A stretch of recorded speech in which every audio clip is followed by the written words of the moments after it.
루소 세 번째 강의입니다. 그래서 한마디로 얘기하면 자연상태에서 인간은 아무르드 수화, 루소가 얘기하는 게 아무르드 수화라는 걸 갖고 있었다는 거예요. 그게 자기 보존 감정이죠. 그 다음 또 뭐가 있어요? 피티에라는 게 있었어요. 피티에라는 건 남에 대한 배려죠. 다른 사람이 괴로워하는 걸 보면서 본성적으로 그걸 공감하는 능력, 이런 거예요. 그런데 아무르드 수화라고 하는 것이 어떻게 문명 상태, 이 자연 상태에서 시민 사회로 들어오면 타락하냐면 아무르 프로프루라고 하는 걸로 타락한다는 거예요. 이 아무르 프로프루가 뭐냐? 이걸 어떻게 번역하냐? 참 어려운 말인데 어떤 책에서는 자만심으로 번역하기도 하는데 그냥 아무르 프로프루라고 하는 게 좋아요. 그 내용을 보면 알 수 있어요. 뭐냐면 자존심이 생겼다는 거예요. 그 다음에 우리가 지난 시간에 읽었던 남들에게 잘 보이려고 하고 허식과 가식을 보이려고 그러고 그 다음 많이 가지려고 하고 이게 뭐예요? 생존 본능으로서의 아무르드 수화가 타락한 형태가 바로 아무르 프로프라는 거예요. 자연 상태는 안 그랬다는 거예요. 근데 시민사회 문명 상태를 들으면서 인간이 타락했다는 거예요. 그리고 PT라는 건 작동이 잘 안 되고 이제 이래서 바로 인간들의 불평등이 생겼다는 겁니다. 90페이지, 이 책의 2부 90페이지에 보면 이리하여 가장 강한 자들이나 가장 가난한 자들이 그 힘이나 가난을 남의 재산에 대한 일종의 권리로 그들 생각으로는 소유권과 맞먹는 권리로 삼았기 때문에 평등은 깨어지고 이어 가장 끔찍한 무질서가 뒤따랐다. 이리하여 불황자들의 횡령과 가난한 자들의 약탈과 모든 사람이 꺼리낌 없는 정념들이 타고난 동정심과 아직은 약한 정의의 목소리를 목졸라 사람들이 욕심 많고 야심 많고 심술궂게 만들었다. 가장 강한 자의 권리와 첫 점유자의 권리 사이 끊임없는 분쟁이 일어나 싸움과 살인으로만 끝장나는 것이었다. 갓 태어난 사회가 가장 무서운 전장 상태와 대치되었다. 타락한 비탄에 잠긴 인류는 이제 길을 되돌아갈 수도 스스로 얻은 딱한 것들을 버릴 수도 없어 자랑스러운 능력을 남용해 애써봤자 망신만 할 뿐 스스로 멸망전야에 다다랐다. 와, 이것도 이걸 시를 읽는 것 같아요. 이제 망하게 됐다는 겁니다. 그래서 이 사람이 이제 루소가 92페이지에 보면 그 타락해가는 과정을 이렇게 세 가지로 그려요. 약자에게는 새로운 쇠광을, 부자에게는 새로운 힘을 주어 타고난 자유를 영영 깨트려버리는 사회와 법률, 그 다음에 소유와 불평등의 법률을 영구히 굳혀놓고 꽤 바른 횡령을 고치지 못하는 권리로 만들었으며 몇몇 야심가들의 이익을 위해 인류 전체에게 앞으로 노동과 예속과 가난을 강요한 사회와 법률의 기운은 이러했으며 또 이랬을 것이다. 그래서 뭐예요? 그래서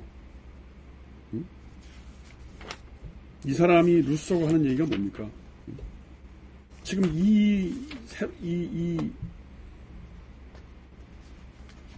이러한 문명 상태를 그냥 가면 더 이상 못 산다는 거예요.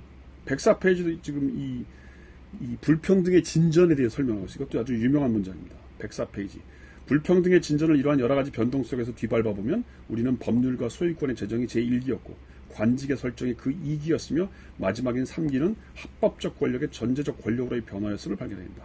따라서 부자의 상태와 빈자의 상태는 제1기가, 강자의 상태와 약자의 상태는 제2기가 용납했으며 새로운 변동이 정부를 완전히 무너뜨리든지 아니면 합법적인 제도로 적분화시킬 때까지 다른 모든 기관들이 마침내는 가닿는 막바지이며 불평등의 마지막 단계인 3기는 주인의 상태와 노예의 상태를 용납하는 것이다. 그러니까 어떻게 보면 이게 처음에는 소유권 문제, 그 다음에 법률 문제, 그 다음에 이제 자기의 정신까지 주인과 노예의 상태라는 말은 약간 해겔 냄새도 좀 나는데 그렇게까지 나타났다는 거예요.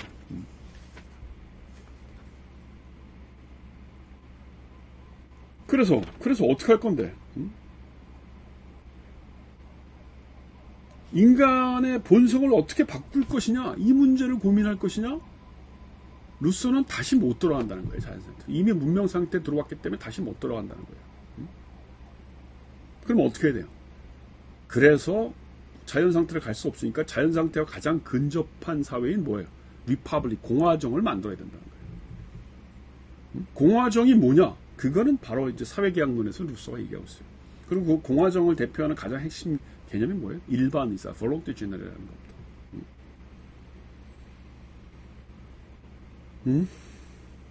그래서 마지막으로 112페이지 보면 나는 불평등의 기원과 진전을 정치적 사회들의 성립과 폐단을 최고권의 신권의 비주를 주는 신성한 교리들과는 관계없이 이성의 빛들만에 의해 그것들이 인간의 본속에서 연역될 수 있을 만큼은 설명을 했었다. 그러니까 우리가 이렇게 불평등한 이유는 이성이 타락했기 때문이라는 겁니다. 이 설명의 결과로서 불평등은 자연 상태에서 거의 없다시피 한 만큼 우리의 능력들의 발달과 사람 머리의 진보에서 힘을 얻고 자라나 마침내는 소유권과 법률의 재정으로 확고해지고 정당해졌다는 것이다. 실정법이 용납하는 정신적 불평등은 육체적 불평등과 같은 크기로 맞서지 않을 땐 늘 자연법에 어긋나는 시되기는 못하다.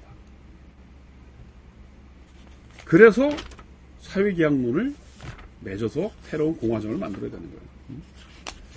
그러니까 이 문장들 이렇게 곳곳에서 보면 약간 막스가 나중에 무슨 이렇게 인용한 듯한 부분이 여기 이런 데서 발견이 되고, 뭐 아까 얘기했던 것처럼 무슨 주인과 노예 상태란 말도 해겔이 조금 인용하는 것 같고, 뭐. 그래서 사실은 보통 우리가 이제 소외 얘기를 할 때, 소외라는 개념으로 이렇게 묶을 때, 루소, 막스, 해겔 이 세 사람을 묶습니다. 그러니까 소외론을 극복하는 문제. 사실은 이게 소외죠. 인간 불평등이라는 게 인간의 본성으로부터의 이탈, 그걸 소외라고 보는 거죠. 그런 의미에서 사실은 인간 불평등 기원론은 대단히 중요한 책이다. 그런 얘기를 하고 있고요. 그 다음에 이게 이제 한 50대 초반에 썼던 사회계약론, 루소의 가장 대표적인 저작인데, 인간 불평등 기원론이 인간의 본성을 문제 삼고 인간이 타락한 인간의 타락을 통해서 이 사회가 불평등한 사회가 됐다는 걸 얘기했다면, 이제 그걸 어떻게 극복할 것이냐라고 하는 문제를 사회 제도적인 차원에서 설명한 책이 이거예요. 이 책의 첫 페이지 1장 1부의 주제라고 하는 첫 페이지를 피면 아주 유명한 문장이 나옵니다. 인간은 본래 자유인으로 태어났다. 그렇죠. 모든 인간은 자유인으로 태어났대. 자연상태 자유인이었대. 그런데 그는 어디서나 쇠사슬에 묶여있다. 지금이죠. 뭐 문명 상태에서 우리가 시민사회에 들어와서 쇠사슬에 묶여있대. 다음 문장이 아주 저한테 감동적이었습니다. 어떤 사람은 자기를 다른 사람들의 지배자로 믿기도 하는데 실은 이 사람은 더 심한 노예가 되어 있다. 나는 이런 문장이 루소만이 가지고 있을 수 있는 풍자고 해악이라고 생각해요. 자기가 다른 사람이 지배자라고 생각하는데 그 사람이 더 노예라는 겁니다. 근데 내가 돈 많이 벌었어. 나 사장이야. 나 권력 많이 얻었어. 나 장관이야. 이런 사람들이 사실은 더 심한 노예라는 거예요. 정신 차리라는 얘기죠. 다음 문장. 어떻게 이런 뒤바뀜이 생겼는지 나는 모른다. 그렇다면 이것을 정당한 것으로 만드는 것은 무엇인가? 나는 이 물음에는 답할 수 있다고 생각한다. 그렇죠. 이거 대단한 겁니다. 난 이런 글을 읽으면서 늘 감동을 해요. 이제 그러면서 1장이 끝나고 2장부터 뭐가 나오냐면 이제 2장 초기 사회에 관련되어 그래서 가족이라고 하는 얘기가 나오고, 뭐 이제 3장에서는 강자의 권리에 대해서 나오고 4장의 노예제에 대해서 이렇게 쭉 나오면서 이제 이 오늘날의 이 문명 사회에 대한 논의를 쭉 쓰고 있어요. 특히 이제 이 책에 이 제 판본이 이건 서울대학교 출판부 건데 미안합니다. 이 판본이 자꾸 달라서. 판본 13페이지에 보면 전쟁 상태에 대한 얘기를 하고 있습니다. 전쟁 상태란 사람 서로 간의 단순한 관계에서 생겨나는 것이 아니고 오직 사물들과의 관계에서만 생겨나는 것이므로 지속적인 소유권이 없는 자연 상태에서나 법률이 모든 것을 다스리는 사회적 상태에서는 개인적인 또는 인간 대 인간의 싸움이란 존재할 수 없다. 그러니까 계속해서 이 루소는 자연 상태에서 홉스나 로크가 봤던 그런 문제들을 비판하고 있는 거예요. 그러니까 사람 간의 관계가 아니고 소유 물건과 관계, 소유권의 문제 때문에 자연 상태에서의 전쟁 상태가 나타났다는 겁니다. 또 여기 뭐라고 되어 있냐면 전쟁은 인간 대 인간의 관계가 아니라 국가 대 국가의 관계다. 전쟁 관계에서 개인이 서로 적이 되는 것은 우발적인 것이며 이때 개인은 인간도 아니고 심지어 시민도 아니며 단순히 병사일 뿐이다. 그러니까 이 논의는 뭐냐면 나중에 루소도 무슨 소위 영구평화론 같은 책을 쓰는데, 그러니까 국가적인 단위에서의 어떤 전쟁이라고 하는 걸 그건 잘못된 거라는 거예요. 인간의 본성으로 돌아가라는 겁니다.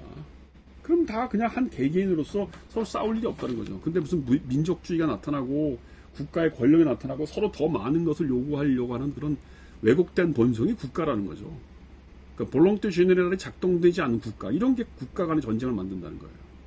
요거는 루소하고 칸트 영구평화론을 냈죠. 그거가 정말 다른 겁니다. 그래서 나중에 칸트의 영구평화론을 볼 때 이런 걸 좀 여러분들이 염두에 두면 좋습니다. 여기 보면 14페이지에 보면 결국 각 국가는 적으로서 다른 국가만을 가지고 있을 뿐 사람들을 적으로 삼을 수는 없다. 요거죠. 국가와 국가 간에 싸우는 거지 사람들 간에 싸우는 게 아니라는 겁니다. 그래서 성질을 달리하는 사람들 사이에는 진정한 관계를 설정할 수 없기 때문이다.